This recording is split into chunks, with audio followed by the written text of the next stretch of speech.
There came that moment in time I felt that Dad needed a dog.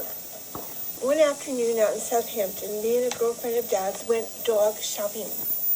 And there he was, Michael, as Dad named him. A black cocker spaniel with a dash of white across the crest of his chest. He seemed sort of regal as a puppy, his own boss. Something about him reminded me of Dad, I suppose, and so at tea time, the next afternoon, this little black puppy wobbled into the enormous vaulted living room in Southampton, tentatively in Dad's direction. Nothing quite like getting a puppy on your birthday. Dad was splendidly affected. I don't believe it, he exulted. I don't believe it. They played and inspected each other. Sunday afternoon, we usually took the helicopter back to the city, and so we were at 8:20 the next morning when Dad came into my room, followed after by Michael, both a little disgruntled. Darling, I can't possibly keep this dog.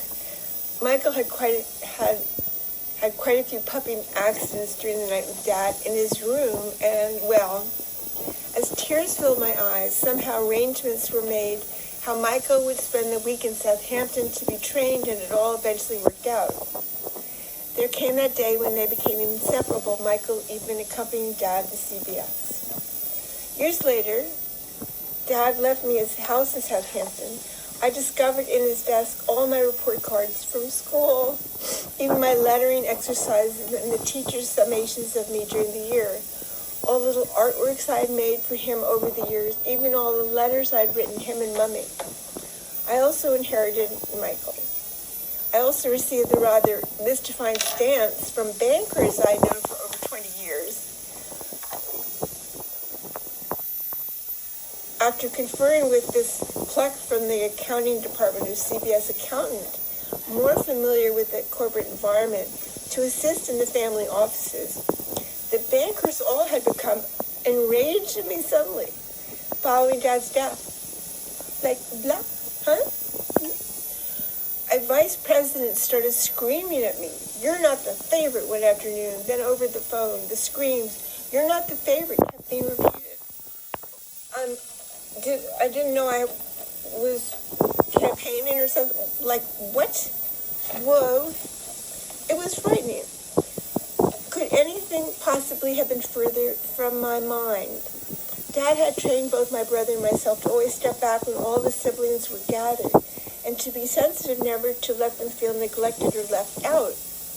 I had noticed none of them offered to sit with me the many times Dad was hospitalized over the years to relieve me for a few hours, but instead seemed angry the times they came to visit en masse. I had no idea this was just the beginning of the campaign.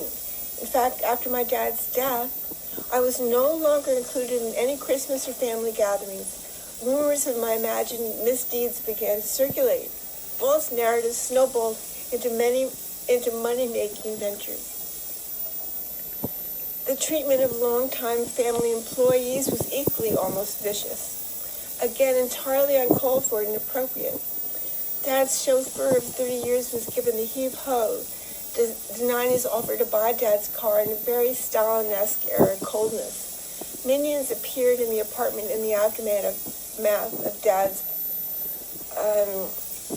passing on the same day, mysteriously carrying off treasures from Dad's secret treasure closet, which contained priceless artworks Dad would dip into occasionally for gifts to friends. Forever disappearing, who knew where?